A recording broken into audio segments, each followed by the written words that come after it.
Sao là họ bán tôm mốc cho bà đó.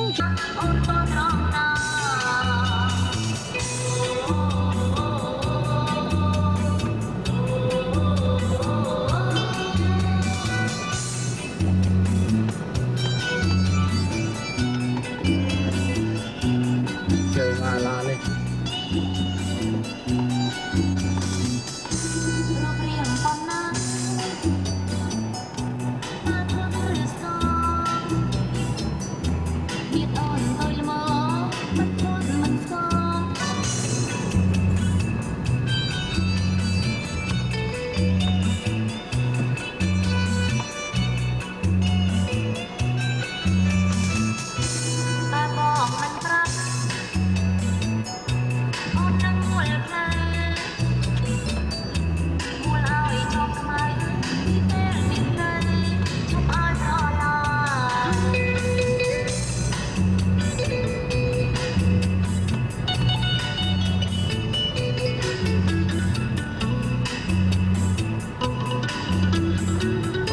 Kan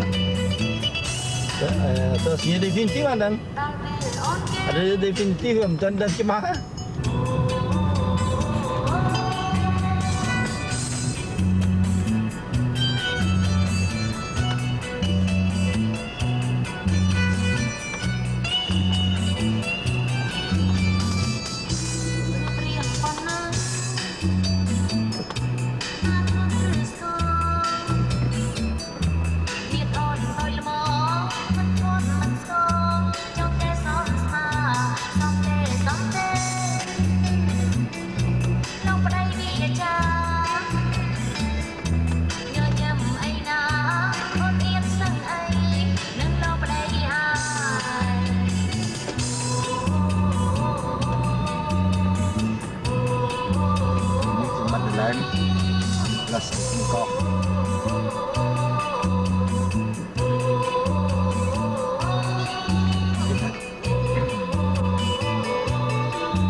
Swiss một điều đấy hả?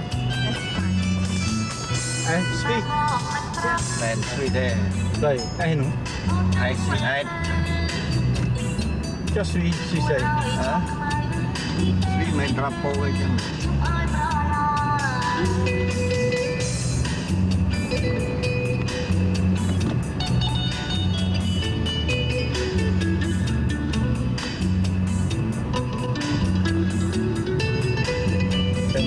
Rồi bỏ được tay nhìn bên nào.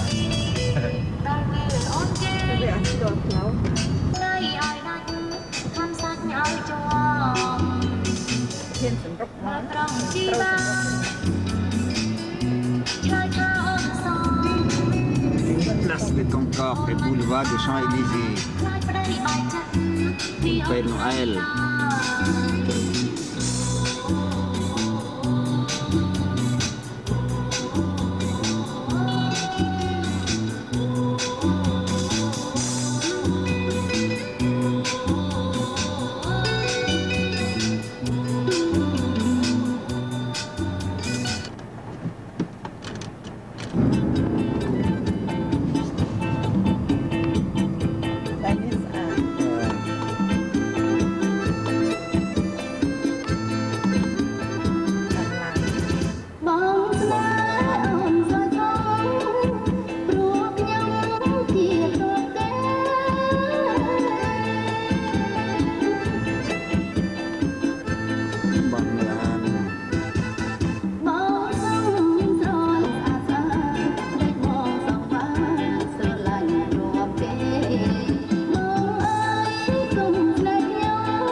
Tahu tiga.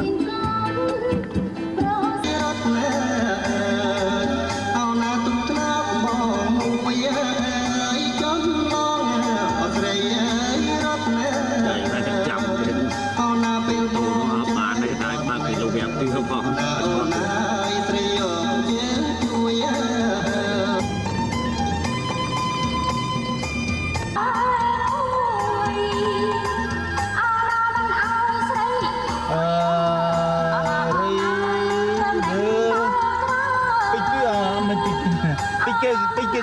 Cái này là hàng mốc à, bật là thôi, đó là plan đó này.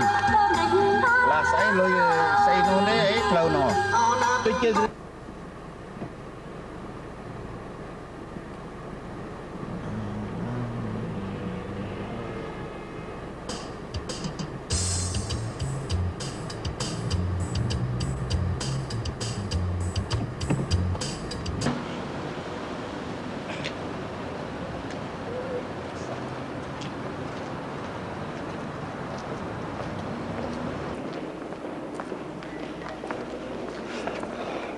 đi sao?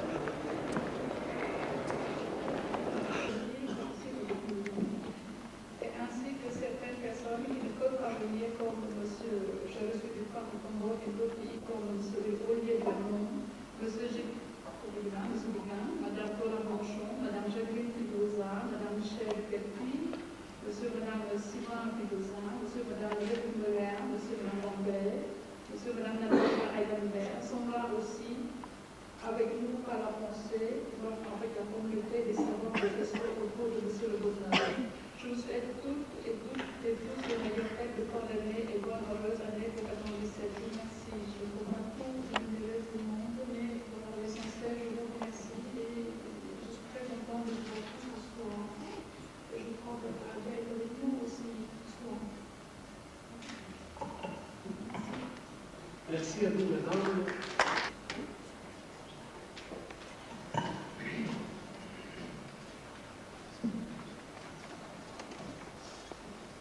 Mesdames et Messieurs, Madame la bonheur intérieure, on me demandé de venir parler ici de l'épigraphie khmer. Je ne suis pas spécialiste de l'épigraphie khmer, ni de l'épigraphie indienne. Je m'en occupe de temps à autre, mais presque en amateur. Mais d'abord, il faut préciser le sens d'épigraphie khmer. Je suppose qu'on entend par là l'épigraphie du Cambodge, du pays khmer, et non pas l'épigraphie qui existe en langue khmer. Parce qu'il y a des inscriptions du Cambodge qui sont en sanskrit, il y a des inscriptions qui sont en pali, et bien entendu, il y a des inscriptions en langue khmer. Or, pour parler de l'épigraphie du Cambodge dans son ensemble, il faut avoir des compétences extraordinaires que je ne possède pas et que nul ne possède actuellement. La grande époque de l'épigraphie khmer, disons plutôt cambodgienne, pour éviter 79, date à laquelle le grand sanskritiste hollandais Hendrik Kerr publiait le premier une inscription sanskrite du Cambodge et 1969 date de la mort de Georges Célès, dont le nom est est connu de tous. Les débuts de cette épigraphie n'étaient pas particulièrement brillants. Avant même Hendrik Kern, le grand explorateur administrateur, Étienne Aymonier avait publié, c'est une inscription, c'est un titre du règne de Suryavarman Ier, donc du XIe siècle,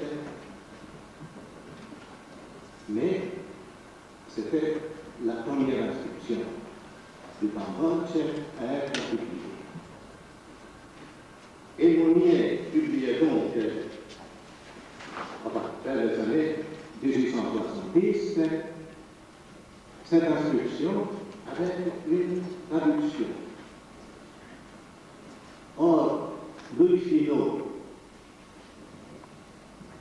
qui est venu beaucoup plus tard, quand il republiait cette même inscription,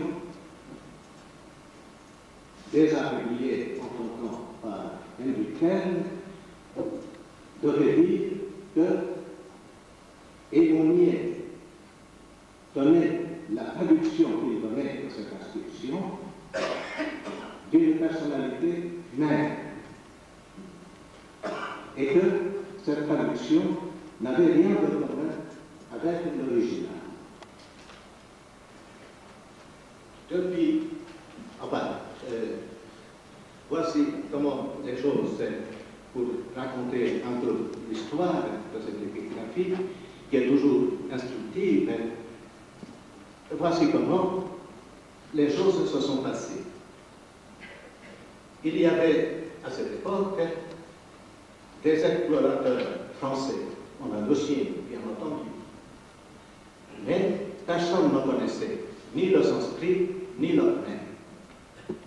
Or, parmi ces explorateurs, il y avait notamment le docteur Jules Armand, qui était plein de zèle.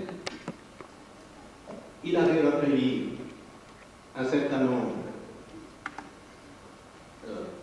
il avait fait estamper un certain nombre d'inscriptions qu'il publiait dans une revue disparue aujourd'hui, les Annales de l'Extrême-Orient.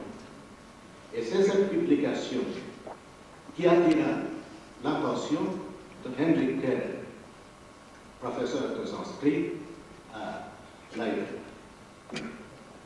Et voyant que Kern s'y intéressait, le docteur Armand, en 1879, cette inscription, et il publia ensuite deux autres inscriptions.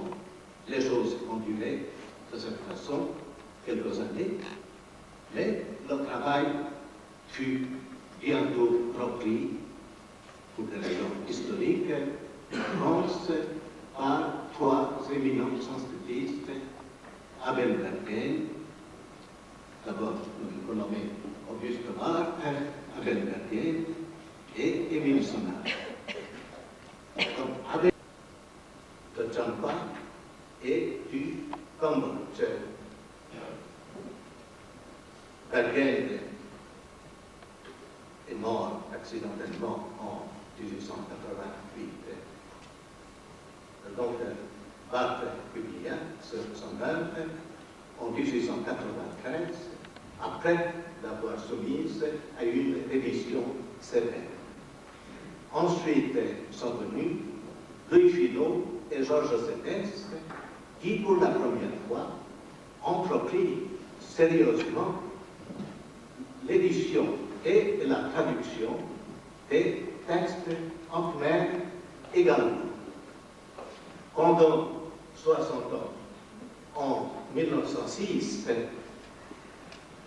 à l'heure qu'il n'avait que 20 ans, Sénès publiait une des plus longues inscriptions sanskrites du Cambodge. Et pendant 60 ans, il a édité en 1937 et dont le dernier volume est paru en 1966. Je peux dire que c'est cette œuvre qui marque la fin de la grande période de l'épigraphie d'Ambrosien. Il maîtrisait aussi bien le sanskrit que le khmer, le pali, bien entendu, mais aujourd'hui, le sanskrit très modeste, avec beaucoup de fautes. On donne quelquefois la substance de ce texte sans le publier, mais il y a tellement de fantaisie que, enfin, pratiquement tout reste à faire. Mais, enfin, le temps est limité. Je dis d'abord quelques mots au sujet du contenu de ces inscriptions. Je n'ai pas de texte préparé, j'improvise. Chronologiquement, les inscriptions du Cambodge, les inscriptions les plus anciennes du Cambodge sont les plus anciennes. La première inscription, les inscriptions sanskrites du Cambodge sont les plus anciennes. La première inscription sanskrite a été composée, bien qu'elle ne soit pas datée, on peut la dater approximativement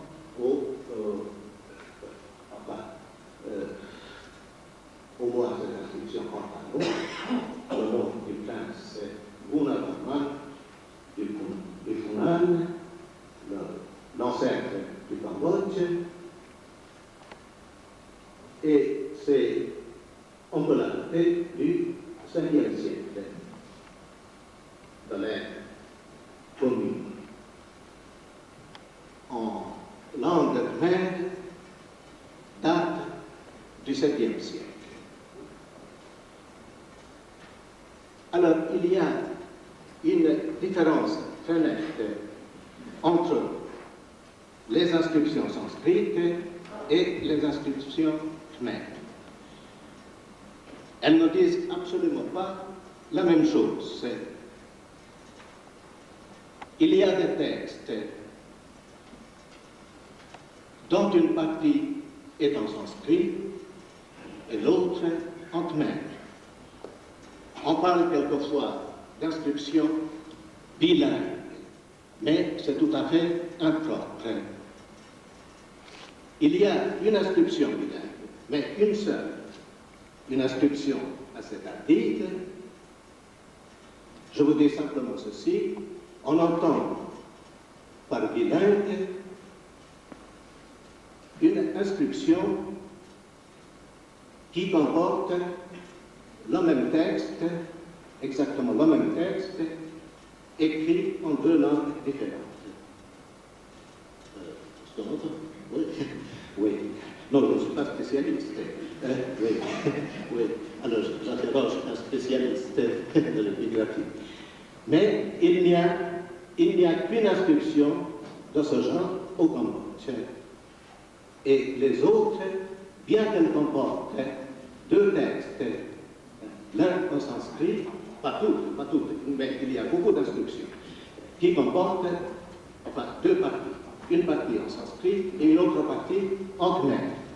Mais le contenu de ces deux parties est différent.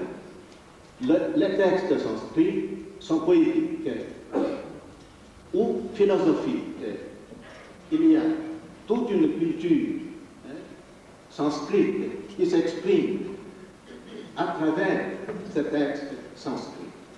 C'est cela d'ailleurs qui rend difficile la tâche d'un épigraphiste dans ce domaine.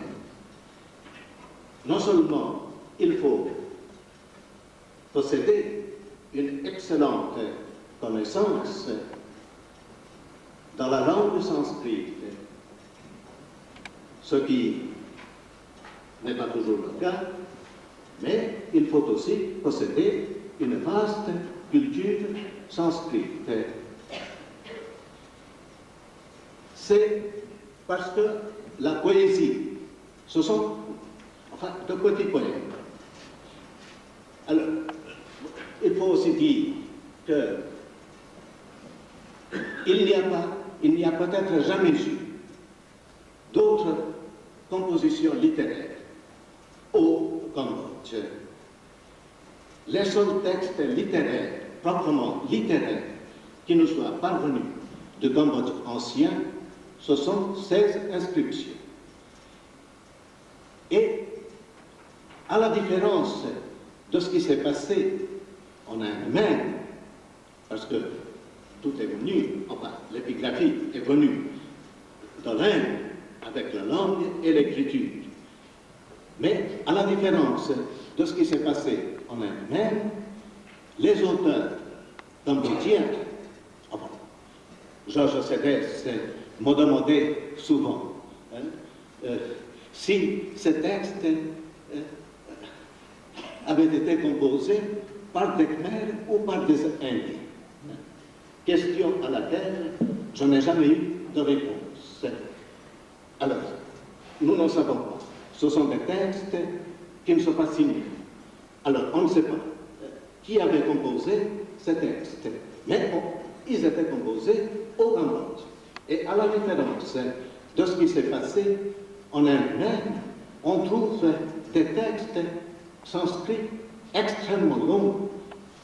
Enfin, l'inscription la plus longue en sanskrit que nous possédions jusqu'à nos jours est celle de Pérou, l'inscription qui date du règne de Rajendra Varma. Et alors, elle comporte 298 stances. Et je ne connais absolument pas d'exemple en Inde. Alors, on dirait que ces auteurs composaient des œuvres littéraires destinées à être gravées dans la pierre.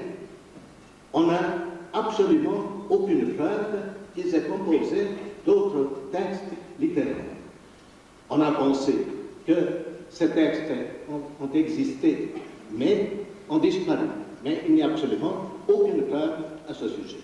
On dit quelquefois, à la faveur de certaines interprétations grammaticalement fausses de telle ou telle stance qu'on trouve dans les inscriptions sanskrites, que tel ou tel personnage a écrit un commentaire sur tel ou tel texte sanskrit classique.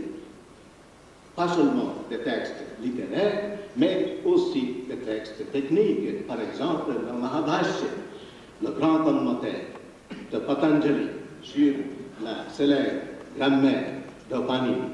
Mais aucun texte, à ma connaissance, ne dit la chose sous cette forme. On dit simplement que tel ou tel personnage a expliqué avec compétence tel ou tel texte. Mais expliquer ne veut pas dire écrire. Alors, oui, comme je parle ici aussi, sans rien avoir écrit, alors on peut expliquer aux élèves, mais ça ne veut pas dire qu'on a écrit réellement un texte. Des textes historiques, par exemple la fameuse inscription de Stockton qui relate l'installation du culte du Devaraja, sur laquelle on a beaucoup écrit, je n'ai pas le temps d'en parler. Mais ce sont des narrations historiques. Il n'y a aucun texte poétique ou philosophique composé en khmer. Mais d'après ce que je viens de dire, je crois qu'on peut conclure que les inscriptions sanskrites et les inscriptions, on va parler du Pali, mais le Pali tient une place plutôt secondaire. Au 7e siècle, déjà, on texte, enfin un court texte en pali qui ne comporte que la fameuse formule du bouddhisme. Tout le monde sait ici que le pali était la langue canonique du Theravada, du bouddhisme Theravada, mais c'est surtout à partir du siècle, on n'a plus le sanskrit au Cambodge, c'est le pali qui remplace complètement le sanskrit, la première inscription pali a été composée en 1309. Le Theravada était déjà installé au Cambodge. Et les inscriptions humaines ont continué, puisqu'on en trouve jusqu'au XVIIIe siècle. Elles deviennent progressivement plus littéraires, peut-être.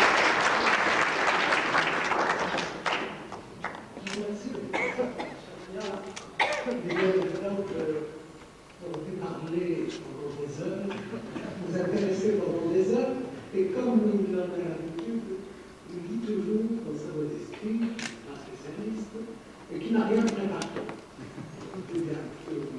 Nous voudrions bien le croire sur parole, mais sachez, pour ceux qui n'ont pas eu l'occasion de le rencontrer auparavant, que ces deux thèses sont considérées comme des ouvrages fondamentaux, qu'il est épigraphiste. Et il est l'un des élèves les plus brillants de Cédès, qu'il a nommé, mais aussi de Jérôme, le sanskrit. Non seulement je pense que la pratique de nos études, de nous rappeler que la première qualité d'un savant, c'est aussi la modestie, c'était aussi se conseiller envers le peuple. Je suis heureux maintenant de donner la parole à Marie-Christine Bisselot, qui est conférencière des musées nationaux, non seulement au Louvre, mais au musée privé, et qui souvent, je pourrais dire qu'elle est aussi conférencière aux musées nationaux d'ailleurs du Cambodge, et pas seulement aux musées nationaux de France, et elle va rapidement, je m'excuse du temps si court, nous avons été nombreux à pouvoir répondre à l'appel de Madame Brunner, mais le temps nous manque. La sculpture et ce qui était cher à Madame Brunner, l'iconographie. Vous avez la parole. Alors le temps est vraiment court et de toute façon je n'avais pas l'intention de vous faire un cours sur l'iconographie ou la sculpture claire. En aussi peu de temps, c'était un peu fou. C'est pour ça que, grâce à l'amabilité de Madame Le Bonheur, j'ai eu la possibilité de regarder la vidéo de Rochignon, mais la partie intermédiaire, on ne la voit pas très bien. Mais vous voyez que c'est une photo qui essaye de mettre en valeur cette partie-là. Alors, en dehors des pièces célèbres comme celle-ci, je n'ai trouvé que des pièces beaucoup moins célèbres. La photo suivante. Mais toutes des pièces qui posaient des questions iconographiques. Par exemple, cette statue, qui est une statue de Vishnu-Lion, c'est la seule statue connue au Cambodge d'un Vishnu-Lion. Vishnu-Lion est représenté assez souvent dans les bas-reliefs, mais en rhombos, c'est la seule qui soit connue. Donc c'est un document iconographique évidemment extrêmement important. La suivante. Puis ce détail d'un linteau, je crois qu'il viendra à l'exposition qui commence en janvier. C'est le centre d'un linteau avec un thème qui est très connu sur les linteaux, donc, qui est Krishna, pardon, Kalia, Krishna qui terrasse le serpent. Mais vous remarquerez que c'est un... La photo est correcte, oui. C'est un linteau qui est en extrêmement bon état. Et donc pour un travail iconographique, c'est une pièce de référence évidemment extrêmement importante. La suivante. Ou encore cette statue, c'est une petite statue qui est dans un coin du musée, mais aussi qui est d'une iconographie extrêmement rare. Vous avez ici une représentation de Ardhanari, si vous ne connaissez pas Ardhanari, c'est une divinité qui est un mélange de Shiva et de son épouse. Vous voyez donc la partie masculine de ce côté-ci et la partie féminine avec le sein de l'autre côté. C'est aussi une iconographie extrêmement rare au Cambodge. La suivante.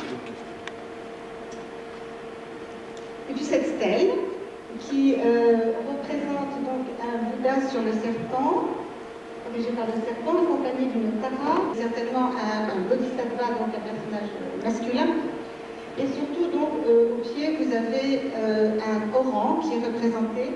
Et ce qui est tout à fait frappant, c'est une pièce post-temporienne. Ce qui est tout à fait frappant, c'est que cet orang est en fait dans la position à peu près identique à la position de Jayaram Manset.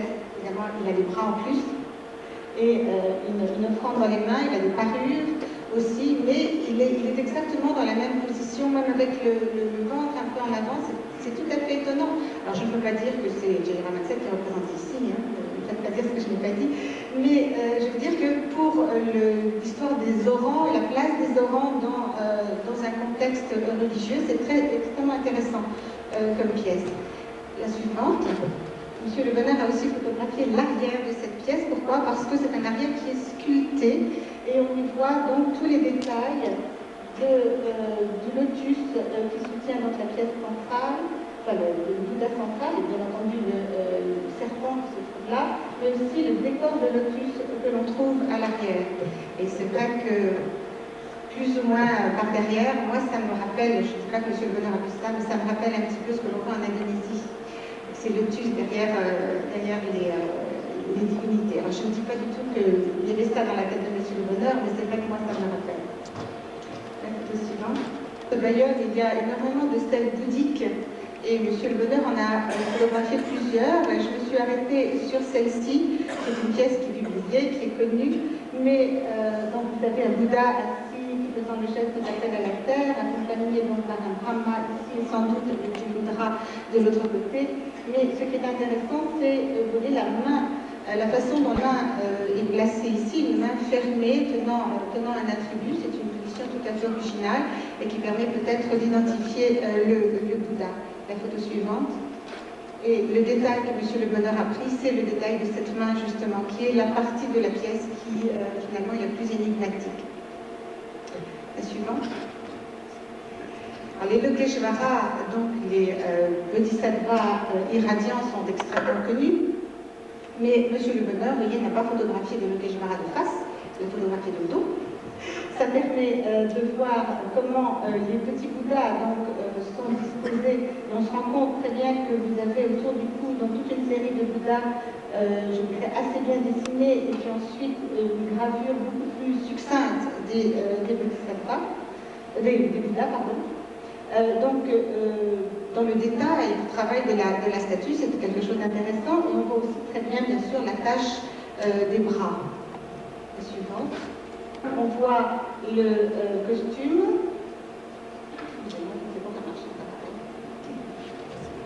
Donc, on voit très bien les détails du costume et surtout donc, du pan arrière. Mais on voit aussi la réserve de pierre donc, qui soutient, consolide la jambe et le détail des Bouddhas qui font une décoration, une sorte de bracelet de cheville. Et ce détail du Bouddha est sculpté exactement de la même façon que les Bouddhas des rangs inférieurs que je vous ai montrés dans le dos. Alors vous voyez, ce sont vraiment des photos de détails qui veulent chercher à comprendre des objets, qui veulent retenir une iconographie qui peut être importante ou qui peut être un point de départ de réflexion. Et puis dans la série des photos que j'ai trouvé deux groupes de photos que je vais vous montrer. La photo suivante. Groupe, ça va rappeler des choses à M. Bhattacharya. C'est un groupe donc de 9 devas. Alors les 9 devas, c'est une iconographie qui pose énormément de problèmes au Cambodge. C'est dérivé des Navagrahas, donc les 9 saisisseurs du monde indien. Il s'agit de 9 divinités placées l'une à côté de l'autre sur une sorte de linteau.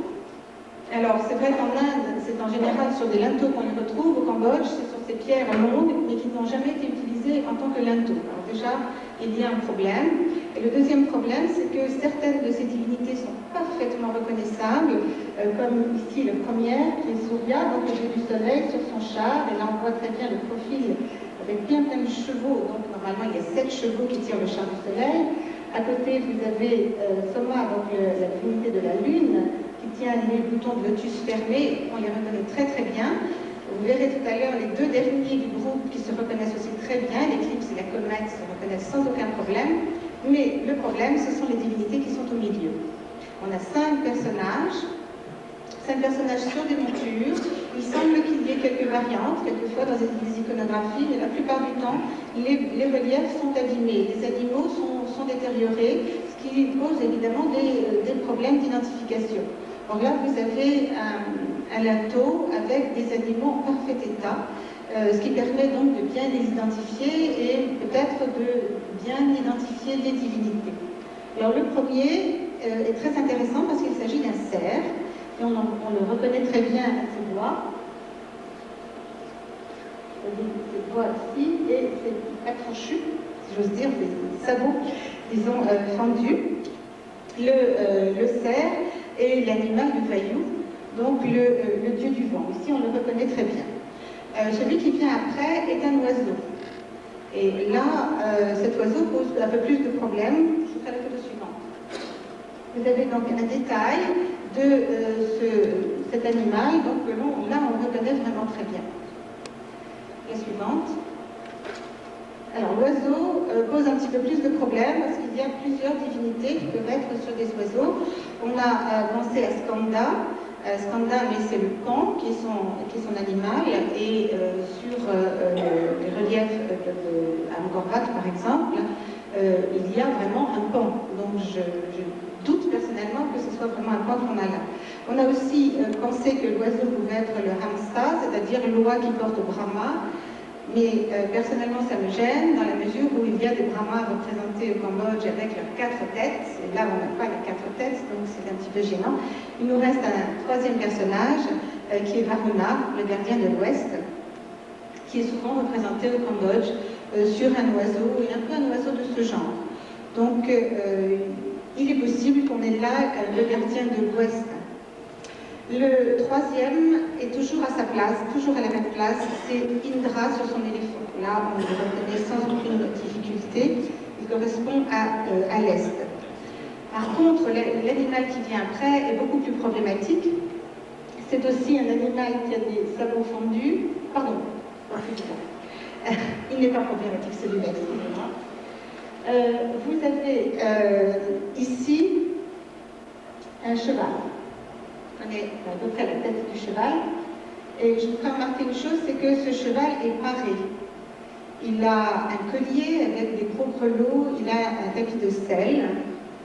Et personnellement, j'ai plutôt tendance à voir ici le dieu Kubera sur son cheval. Kubera est le dieu des richesses. Donc il semblerait plus logique de le voir ici. Donc Kubera est le gardien du Nord. Alors c'est le dernier qui pose problème. Il a une drôle de tête, vous voyez. Il a donc les sabots fendus, mais il a une drôle de tête et surtout ses oreilles qui retombent. Et c'est un personnage, un animal qu'on retrouve souvent avec ses oreilles qui retombent.